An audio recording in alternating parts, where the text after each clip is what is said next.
오늘 본문의 말씀에 바로 앞선 창세기 37장에서는 야곱의 12아들들 중에서 그 11번째 아들인 요셉이 그의 형들에 의해서 애굽으로 팔려가는 내용이 기록이 되어 있었습니다.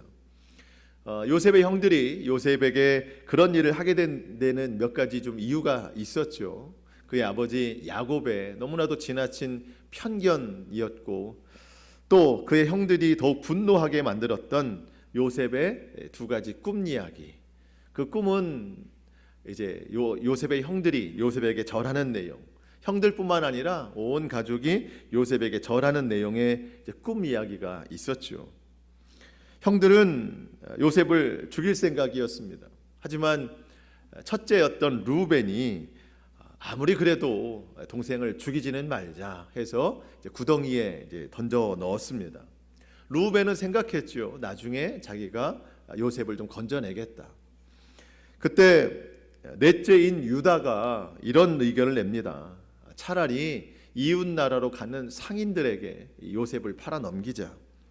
결국 이 유다의 의견이 받아들여져서 요셉은 애굽으로 가는 상인들에게 팔아 넘겨졌습니다. 이렇게 37장의 내용이 끝납니다. 자, 그렇다면 이어서 38장에서는 애굽으로 팔려간 요셉의 이야기가 나오는 것이 좀 자연스러운데, 근데 그 이야기는 한 장 건너뛰어서 39장에 나오고, 갑자기 오늘 본문 38장에는 유다의 이야기가 나옵니다. 스토리 전개상 뭔가 좀 부자연스럽습니다. 그리고 조금 더 이해가 안 되는 것은 이 38장 전반적인 내용이, 우리는 다 읽지는 않았지만 이 38장에서 가장 핵심적인 내용이라고 한다면 이 유다와 그의 며느리 다말 사이에서 아들들이 태어나는데, 여러분 이게 참 얼마나 비윤리적이고 비도덕적이고 아주 잘못된 관계입니까? 이런 내용이 오늘 본문에 등장합니다. 굳이 이런 내용이 성경에 들어갈 이유가 있을까? 그리고 아주 긴박하게 요셉의 이야기가 나와야 될 이 시점에 왜 이 유다의 이런 이야기들이 나올까? 흐름상 맞지 않는, 사실 좀 이해하기가 쉽지는 않습니다. 그런데 우리가 성경을 보면서 또 우리가 삶을 살아갈 때에 일어나는 일들을 보면서 한 가지 분명한 기준을 세워야 되는 것이 있다면, 우리의 생각과 우리의 판단으로 다 알 수 없고 이해할 수 없는 부분이라도 하나님께서는 그 가운데 이제 크고 넓고 또 놀라운 계획을 가지고 그 모든 역사를 주관하시는 분이라는 겁니다. 오늘 창세기 38장도 우리가 그런 의미를 좀 봐야 되겠습니다. 그러면 오늘 이 창세기 38장 하나님께서 어떤 계획을 가지고 갑자기 유다를 거기에 등장시키셨는가?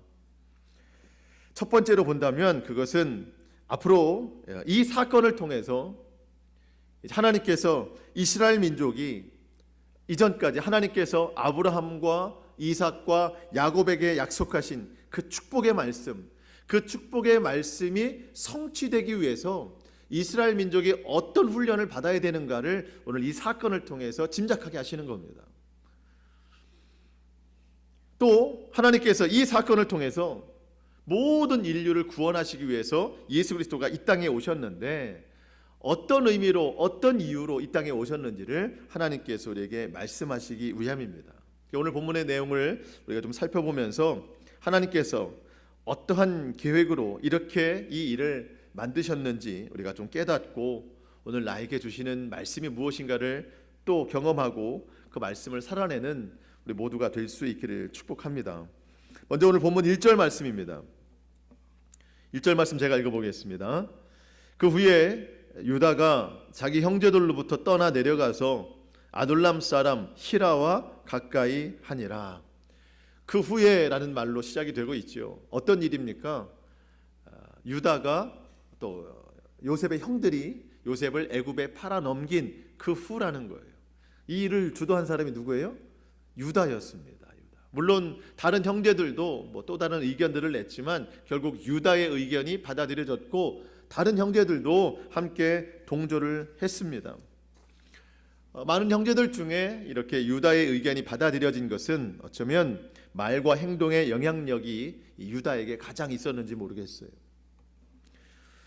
여러분, 요셉이 애굽으로 팔려간 것에 대해서 그 아버지 야곱은 이 사나운 짐승에게 요셉이 잡혀 먹혔다 이렇게 알고 있죠. 지금 가장 귀하게 여겼던 아들의 죽음에 대해서 그 아버지에 대한 슬픔, 그 아버지의 슬픔은 다른 아들들의 위로로는 절대 위로가 되지 않았습니다.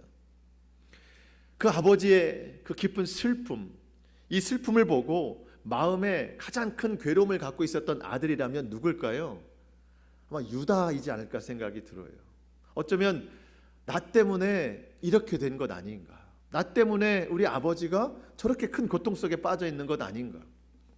여러분, 그리고 유다를 팔아 넘기자고 이야기했을 때 다른 형제들이 다 동조는 했지만, 그때는 그랬지만 시간이 지나면서 이게 분위기가 이상해지잖아요. 그때 동조했던 아마 이 다른 형제들도 갈수록 뭐 남 탓, 내 탓이 아니고 다 남 탓을 했을 겁니다. 이런 것이 이제 야곱 가정의 암울한 분위기예요. 이런 분위기 속에서 유다가 집을 떠났습니다. 자기 형제들로 떠났습니다. 그리고 아둘람 사람 히라와 가까이 했습니다.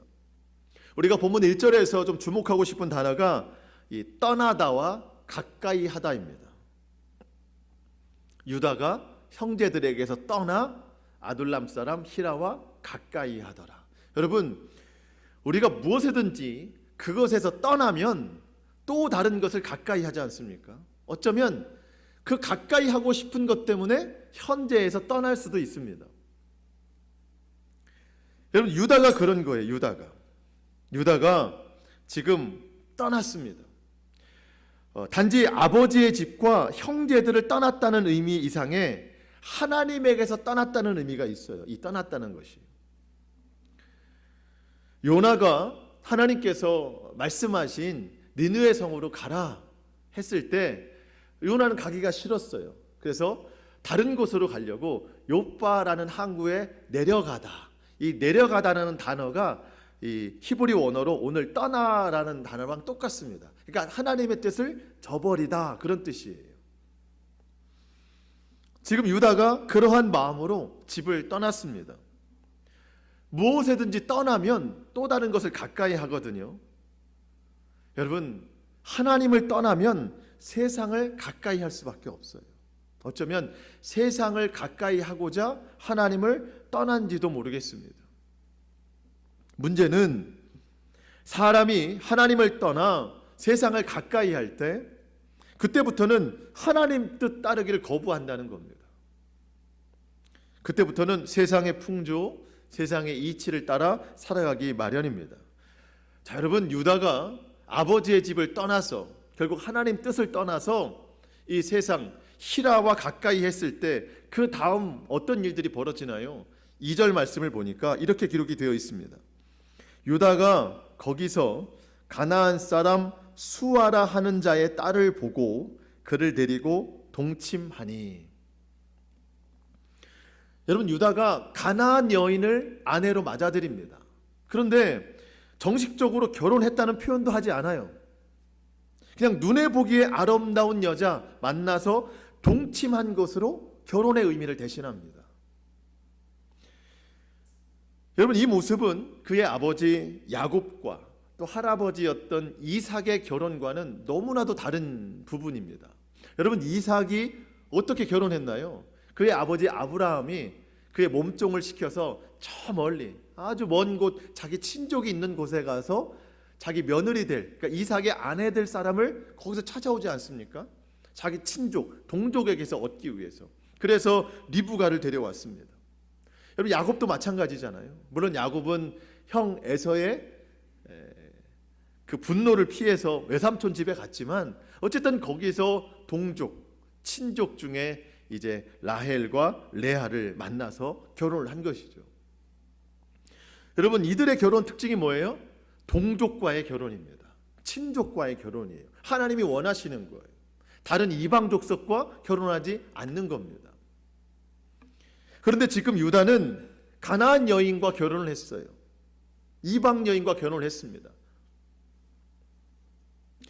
여러분, 이것이 유다의 결혼인데 만약에 유다의 다른 형제들, 지금 요셉은 애굽에 갔지만 유다의 다른 10명의 형제들이 유다와 똑같은 결혼을 한다면 하나님이 그동안 해오셨던 아브라함과의 약속, 이삭과의 약속, 야곱과의 약속이 다 무너지는 거예요. 하나님께서 그 축복의 약속을 지키시는데 언제 지키시는가? 믿음을 지킬 때. 그 가문이 순수한 혈통으로 지켜질 때 하나님께서 하신 약속이 지켜지는 겁니다. 하나님은 이것을 굉장히 중요하게 생각하셨어요. 믿음의 사람, 믿음의 가문이 있을 때 하나님께서 끝까지 그들을 지키시겠다. 어느 때든지 그들을 사랑하시고 어느 때든지 그들을 보호하시고 축복하시겠다. 아브라함에게도 또 이삭에게도. 사실 여러분, 이 하나님의 축복을 가장 많이 누린 사람이라고 하면 어쩌면 야곱일 것입니다. 야곱은 이 모든 것을 다 누렸어요. 그런데 지금까지는 아브라함이었고 또 아브라함과 이삭 하나의 가정이었고 거기에 야곱까지 이제 한 가문이었습니다. 한 가문에게 하나님께서 이 축복을 주셨다면 앞으로는 한 나라를 이루시겠다고 했어요. 하나님께서 아브라함에게 내가 너의 자손을 하늘의 별과 같이 바다의 모래와 같이 할 것이다. 그러니까 한 나라를 세울 것이다. 여러분, 그런데 이렇게 하나님께서 세우신 이 나라도 믿음이 없으면 안 되는 겁니다. 아브라함도 믿음으로 살았고 이삭과 야곱도 믿음의 가문을 이루었듯이 그 후에 야곱의 이름이 이스라엘로 바뀌잖아요. 그 아들 12아들을 통해서 이제 번성하여서 나라를 세우게 될 이스라엘 모든 나라도 아브라함 한 사람 개인과 같이 믿음으로 지킬 때 하나님께서 약속하신 모든 축복과 은혜를 주신다는 겁니다. 순수한 혈통이어야 돼요. 순수한 믿음이어야 됩니다. 그런데 유다가 그거를 깨트린 거예요. 이방 여인과 결혼한 겁니다. 그래서 하나님께서 유다의 이 일을 보고 야곱의 다른 아들들까지 이런 세상에 접어들지 않도록 하나님께서 특단의 조치를 취하시는데, 그래서 이 야곱 가문을 애굽으로 이주시키는 거예요. 나중에 출애굽기 내용 나오지 않습니까? 이 모든 이스라엘 백성들이 애굽에 있었기 때문에 탈출하는 건데, 그 전에 가나안 땅에 살고 있던 이 야곱 가문이 하나님의 인도하심 따라서 애굽으로 이주하게 되는 겁니다. 우리는 사실 요셉이 기근이 있는 이 가나안 땅에 있는 야곱 가문을 불렀기 때문에 이주했다라고 우리는 생각을 하는데, 사실 그 말도 맞는 이야기지만 더 근본적인 것으로 봤을 때 하나님께서 이 아브라함의 족속, 이 이스라엘의 한 나라, 번성하게 될 이 나라에 하나님께서 축복 주시기를 원하시는데, 이렇게 가나안 여인과 결혼을 하고 그 문화에 다 빠져버리면 순수한 혈통, 순수한 그 믿음을 다 잃어버릴 것 같아서 하나님께서 이제 그들을 좀 훈련시키기 위해서 애굽으로 이주시키신 거예요. 이것이 오늘 창세기 38장이 기록된 첫 번째 의미라고 하겠습니다. 하나님께서 장차 이 야곱 가문, 이스라엘 족속을 애굽으로 불러들이셔서 그곳에서 하나님 백성으로서의 고된 연단의 과정을 이제 훈련시키시는 거예요. 그래서 하나님은 복 주시려고. 가나안 땅에 음란하고 악한 문화에 더 이상 물들지 않게 하기 위해서 하나님이 특단의 조치를 취하신 것입니다. 여러분, 지금 요셉은 애굽으로 팔려갔죠. 나중에 우리가 이 요셉이 애굽에서 총리가 된다는 사실은 잘 압니다. 물론 요셉이 총리가 돼서 훌륭한 일들을 해갔지만 하나님께서 이 사건을 통해 이 야곱 가문을 애굽으로 이주시키지 않으셨다면 그 요셉은 애굽에서 훌륭한 총리, 하나의 개인의 일로 아마 마무리되고 끝났을 겁니다. 그런데 하나님께서 이후에 야곱 가문을 애굽으로 보내신 것은 물론 이제 요셉의 역할도 어느 부분 있지만 더 근본적인 것이 이 유다의 이방 결혼, 이 사건을 통해서 이제 앞으로 이주시키신다는 것이죠. 하나님만 찾도록, 그래야 하나님의 은혜를 얻을 수 있기 때문에 하나님이 이런 교훈을 주신 거예요. 여러분, 우리도 마찬가지입니다. 하나님을 떠나 세상을 가까이 하면 안 된다는 겁니다. 그러면 하나님의 은혜를 받을 수 없어요. 하나님의 축복을 받을 수 없습니다. 시편 73편 28절 말씀 우리가 기억하지 않습니까? 하나님께 가까이 함이 내게 복이라. 우리 더욱더 하나님을 가까이 해야 됩니다. 하나님은 하나님의 자녀들에게 복 주시기를 원하시는데 우리가 자꾸만 하나님을 떠나서 세상을 가까이 하면 하나님이 주시는 그 은혜를 거부하고 자꾸만 세상이 주는 그 즐거움만 쫓는 인생이 되는 거예요. 당장 오늘의 슬픈 현실, 또 고단한 현실, 삶의 고난과 역경, 여러분 하나님의 백성들이라도 피해갈 수 없는 이러한 일들 때문에 우리가 어쩌면 하나님께 소망을 두지 못하고 세상을 더 가까이 하는지도 모르겠습니다. 하나님께 얻지 못하는 것을 세상에서 얻고자 자꾸만 세상을 가까이 하는지 모르겠어요. 하지만 우리 하나님은 신실하신 분이십니다. 우리가 하나님을 가까이 할 때 모든 어려움을 분명하게 이기도록 도와주시는 분이십니다. 시편 121편의 내용을 좀 살펴보고 싶습니다. 시편 121편 1절 말씀에 내가 산을 향하여 눈을 들리라. 나의 도움이 어디서 올까? 나의 도움은 천지를 지으신 여호와에게서로다. 여호와께서 너를 실족하지 아니하시며 너를 지키시는 이가 졸지 아니하시리로다. 이스라엘을 지키시는 이는 졸지도 아니하시고 주무시지도 아니하시리로다. 여러분, 어떤 일인지 모르지만 시편 기자가 참 어려운 상황에 놓여진 것 같습니다. 도움을 요청하고 있어요. 도움이 필요한 상황입니다. 그러면서 속으로 그렇게 외치는 거예요. 나의 도움이 어디서 올까? 그때 문득 아마 창세기 1장 1절이 기억이 났던 것 같아요. 태초에 하나님이 천지를 창조하시니라.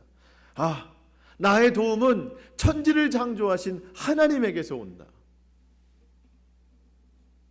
무슨 일을 만나든지 믿음으로 극복하고자 하는 자에게는 하나님은 졸지도 아니하시고 주무시지도 아니하시는 지금도 살아 역사하신 하나님임을 고백하는 거예요. 그런데 어려움을 만났을 때 하나님을 떠나 세상을 가까이 하는 자가 생각하는 그 하나님은 늘 주무시는 하나님입니다. 나를 돕지 않는 하나님이에요. 여러분, 나에게 하나님은 어떤 하나님이십니까? 분명한 것은 우리 하나님은 영원부터 영원까지 우리를 지키시고 도우시는 하나님이라는 겁니다. 여러분, 어려움 중에 있을 때, 또 지금 유다와 같이 마음에 괴로움이 있을 때에 하나님을 떠나 세상을 가까이 하는 것이 아니라 더욱 하나님만 가까이 할 수 있는 믿음의 삶 될 수 있기를 축복합니다. 우리 하나님은 지금도 일하고 계세요. 지금도 역사하고 계십니다. 우리 하나님은 우리에게 바라시는 게 있어요. 자꾸 세상에 그 유혹에 넘어가지 마라. 하나님만 섬겨라. 순수한 혈통, 순수한 믿음을 가져라. 그러면 하나님이 복 주신다. 그런 하나님을 고백하라는 거예요. 그리고 그 믿음으로 살아가라는 겁니다. 자, 이제 유다가 결혼이라는 말도 없는 이 상황, 결혼하게 된 거예요. 그 여인, 부인의 이름도 기록이 되지 않았어요. 단지 가나안 사람 수아의 딸이라고만 기록이 되어 있습니다. 그러면서 아들을 낳는데 3절에 보니까 첫째 아들을 엘이라 이름을 지었고 4절에서 둘째 아들을 오난이라고 부릅니다. 셋째는 셀라라고 이름을 불렀어요. 유다가 이 첫째 아들 장남인 엘을 위해서 가나안 여인 중에 한 여인을 데리고 와서 결혼을 시킵니다. 그렇게 엘과 결혼한 여인이 다말이라는 여인입니다. 다말. 6절 보니까 유다가 장자 엘을 위하여 아내를 데려오니 그의 이름은 다말이더라. 자, 문제는 이 엘과 다말이 결혼을 했는데요, 이 엘이 죽임을 당한다는 거예요. 죽는다는 겁니다. 이 죽음의 이유가 더 안타까워요. 7절 말씀 보니까 유다의 장자 엘이 여호와 보시기에 악함으로 여호와께서 그를 죽이신지라. 여러분, 이 7절의 시작은 어디부터였나요? 유다가 하나님을 떠나 세상으로 왔다는 것. 여러분, 이게 시작입니다. 유다가 아버지 집을 떠나서 세상을 가까이 한 것에서부터 이게 시작이 됐거든요. 여러분, 가나안 사람과 결혼을 했습니다. 여러분, 가나안 땅은 매우 음란한 땅입니다. 악한 문화가 있는 곳이에요. 그곳에 와서 그곳 생활에 다 익숙하다 보니까 그의 아들들에게도 그 악함이 그대로 스며드는 겁니다. 여호와 보시기에 엘이 악함으로 여호와께서 그를 죽이셨다. 여러분, 하나님이 살인하셨다는 게 아닙니다. 그를 죽음의 위험에서 건져내지 않으셨다는 거예요. 여러분, 다윗이 어떤 고백을 하냐면, 내가 사망의 음침한 골짜기를 다닐지라도 해를 두려워하지 않는 것은 여호와께서 나를 지키시기 때문이다. 여러분, 거의 사망에 가까운 그 길을 걸어갈 때도 다윗은 두려워하지 않았습니다. 왜? 하나님이 지키시기 때문에. 그런데 어쩌면 이 유다의 장자인 엘이 사망의 음침한 골짜기를 매일 다닌 것 같아요. 악함으로. 그런데 하나님께서 거기에서 보호하시지 않았다는 거예요. 그래서 그 길가에서 그냥 죽게 된 것이죠. 이게 여호와께서 그를 죽이셨다는 뜻입니다. 여러분, 우리 하나님을 정말 가까이 해야 되겠죠. 하나님을 가까이 해야 하나님이 우리를 보호하십니다. 우리를 지키십니다. 우리를 축복하시는 거예요.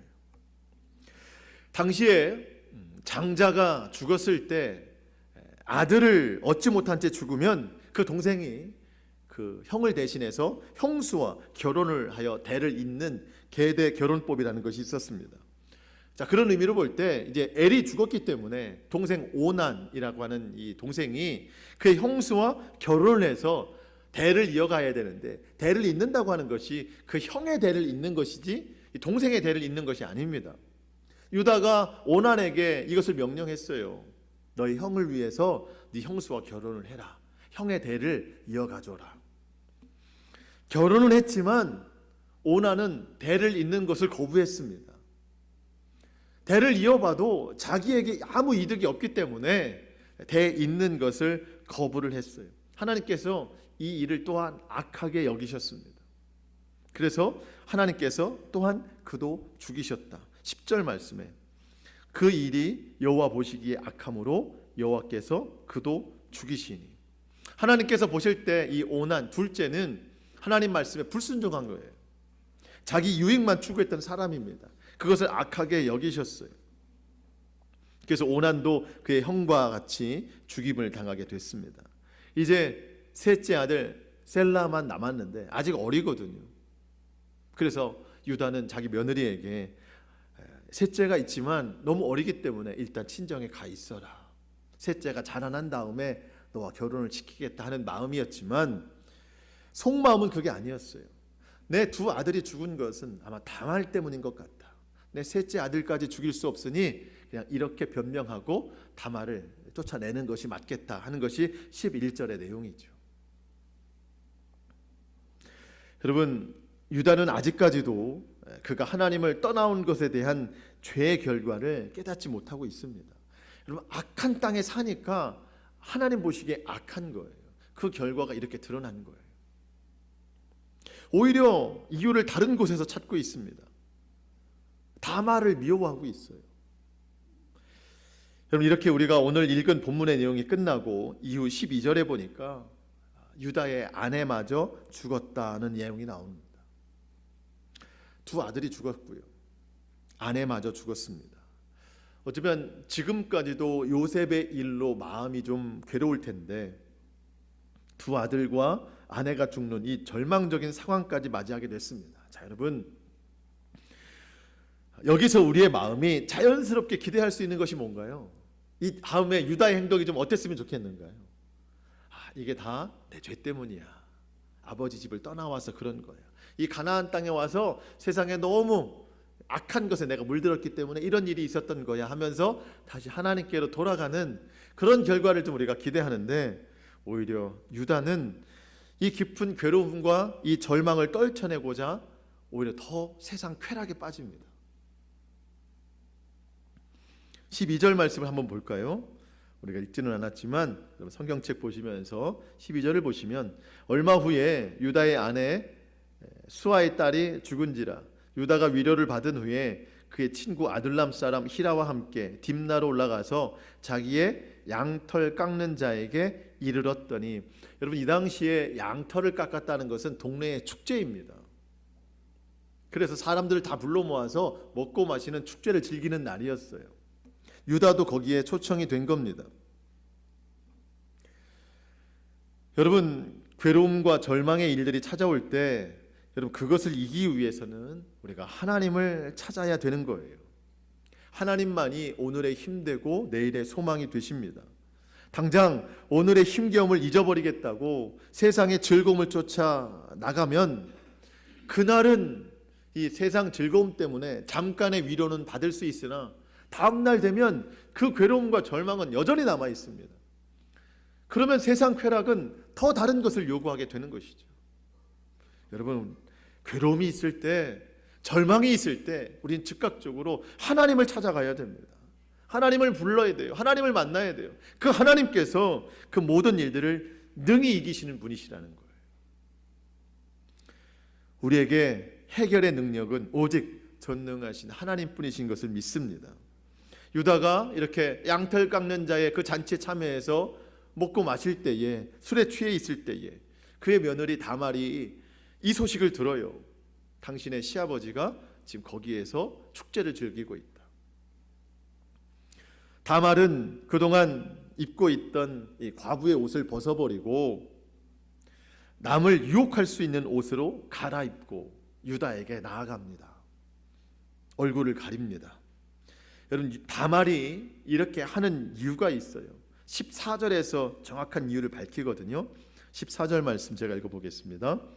그가 그 과부의 의복을 벗고 너울로 얼굴을 가리고 몸을 휩싸고 딥나 길 곁 에나임 문에 앉으니 이는 셀라가 장성함을 보았어도 자기를 그의 아내로 주지 않았으므로 말미암음이더라. 지금 다말은 기다리고 있습니다. 셀라 셋째가 장성하기를 기다리고 있어요. 그래서 시아버지 유다가 자기를 불러서 셋째와 결혼시키기를 원하고 있습니다. 왜 그럴까요? 시집을 갔으니 그 집안에 대를 잇는 것에 대한 책임을 지고 싶은 거예요. 그런데 아무리 기다려도 유다에게서 그런 소식이 오지 않는 겁니다. 그래서 다말은 다른 방법으로 대를 잇고자 해서는 안 될 방법을 선택하는 것이죠. 술 취한 유다가 다말을 알아보지 못하고 그녀를 이제 창녀로 여겨서 그와 동침하기를 원합니다. 다말은 대가를 원하죠. 하지만 지금 유다에게는 아무런 대가를 지불할 수 있는 게 없습니다. 내가 후일에 내 새끼 염소 하나를 너에게 주겠다. 다말은 말하죠. 어떻게 그것을 믿을 수 있습니까? 증거물을, 담보물을 나에게 주십시오 해서 지금 유다가 가지고 있는 자기를 대변할 수 있는 소지품 3가지를 줍니다. 도장, 끈, 지팡이. 이 3가지를 다말에게 넘겨줍니다. 다말은 이 일로 임신을 하게 돼요. 유다는 약속대로 새끼 염소를 그에게 주고 자기가 맡긴 담보물을 찾기 위해서 자기 친구 히라에게 이 소식을 전하고 자기 담보물을 좀 찾아오게 합니다. 그런데 아무리 찾아도 그 여인을 찾아낼 길이 없습니다. 사람들에게 물어봐요. 하지만 사람들은 말합니다. 이 동네에는 그런 창녀가 없습니다. 유다는 그 사람 찾는 것을 포기하고 담보물도 찾지 못할 생각으로 그냥 지나게 될 때에, 그러던 중에 유다에게 들려온 소식이 있어요. 유다의 며느리 다말이 행음함으로 임신하게 됐다. 여러분, 이 소식을 들은 유다의 반응이 어떻습니까? 24절 말씀. 석 달쯤 후에 어떤 사람이 유다에게 일러 말하되 내 며느리 다말이 행음하였고 그 행음함으로 말미암아 임신하였느니라. 자, 유다가 어떻게 하나요? 유다가 이르되 그를 끌어내어 불사르라. 불태워 죽이라는 거예요. 여러분, 자기 죄는 보지 못하고 남의 잘못에만 크게 반응하여서 분노하는 모습입니다. 물론 다말의 행동이 괜찮다는 것은 아닙니다. 여러분, 다말도 순리대로 했어야죠. 셀라가 장성한 것을 보면 그래도 자기에게도 대를 이어야 될 책임이 있으니 유다에게 찾아가서 이런저런 일들로 해서 유다에게 말을 했어야 됩니다. 어쨌든 다말의 잘못은 다말의 것이지만 유다는 자기 죄가 얼마나 큰지 알지 못하고 다른 사람의 죄에 대해서만 지금 크게 반응하고 있는 거예요. 여러분, 우리가 남을 판단하기 전에 나를 먼저 돌아봐야 됩니다. 당장 내게 해를 주는 사람이나 당장 나에게 고통을 주는 사람이 있어서 당장 그를 정죄해도 당연한 듯 여겨질 때가 많이 있지만, 그러기 이전에 나도 그런 사람이 수 있음을 우리가 기억해야 된다는 거예요. 여러분, 나에게 해를 입힌 사람이 있다 그러면 그 사람의 죄는 하나님께 돌려야 됩니다. 하나님이 하시도록. 그리고 그 사람을 통해 우리는 내 죄를 볼 수 있어야 돼요. 나도 그런 사람일 수 있다. 내 죄를 돌아보고 내 죄를 깨닫는 그런 지혜가 필요한 것입니다. 저는 이 시대에 이러한 부분이 더 필요하다고 생각이 됩니다. 한 가지 중요한 쟁점이 있을 때 서로 남을 비판하고 판단하고 정죄하는 일들이 너무 많습니다. 자기를 돌아보지 않습니다. 여러분, 그럴수록 그 골은 더욱 깊어지는 것 아니겠습니까? 절대 해결되지 않습니다. 이럴 때일수록 우리가 우리 자신을 먼저 좀 돌아보고 내가 지은 잘못과 죄에 대해서 하나님 앞에 회개하면서 나부터 좀 하나님께서 명하신 이 시대에 진정한 빛이 되어야 되고 소금이 되어야 됩니다. 그런 삶을 살아내야 됩니다. 나는 돌아보지 못하고 남을 비판하고 남을 정죄하다 보니까 그런 일들이 만연하게 되는 것이죠. 여러분, 비판과 정죄의 입술을 멈춰야 됩니다. 우리 회개의 입술을 열어야 됩니다. 하나님 앞에 나를 비춰봐야 됩니다. 이 땅의 그리스도인들이 이 일에 더욱 앞장서야 됩니다. 해결의 능력은 오직 하나님께만 있어요. 분노로 가득한 유다 앞에 선 이 다말이 세 가지를 꺼내놓죠.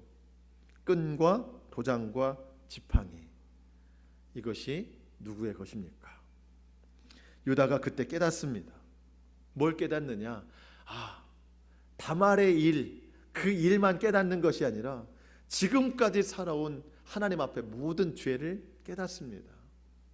그러면서 한마디 합니다. 그는 나보다 옳도다.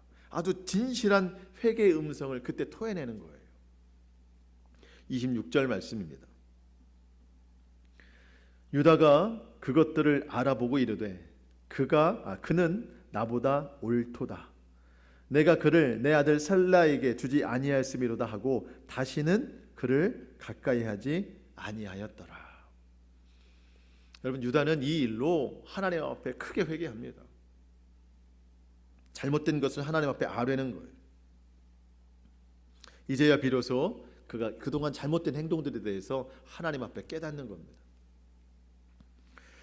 자, 오늘 말씀의 결론은 창세기 38장이 기록된 두 번째 이유를 말씀드리는 것으로 대신하겠습니다. 여러분, 참 우리가 보기에도 민망한 일들이죠. 어떻게 이렇게 비윤리적이고 도덕적이지 못한 이 잘못된 일들이 성경에 기록이 됐을까? 그것도 참 아주 중요한 이 부분의 말이죠. 이유는 우리가 마태복음 1장에 있는 예수님의 족보에서 찾을 수 있어요. 마태복음 1장 1절부터 예수님의 족보가 나오지 않습니까? 거기 이렇게 기록이 되어 있습니다. 아브라함과 다윗의 자손 예수 그리스도의 계보라. 아브라함이 이삭을 낳고 이삭은 야곱을 낳고 야곱은 유다와 그의 형제들을 낳고 유다는 다말에게서 베레스와 세라를 낳고. 여러분, 우리가 생각할 때는 앞에는 좀 이해가 되지요. 하지만 야곱이 요셉을 낳고 해야 맞는 거 아닙니까? 요셉이 좀 훌륭하잖아요. 그런데 야곱은 유다와 그의 형제들을 낳고 그랬어요.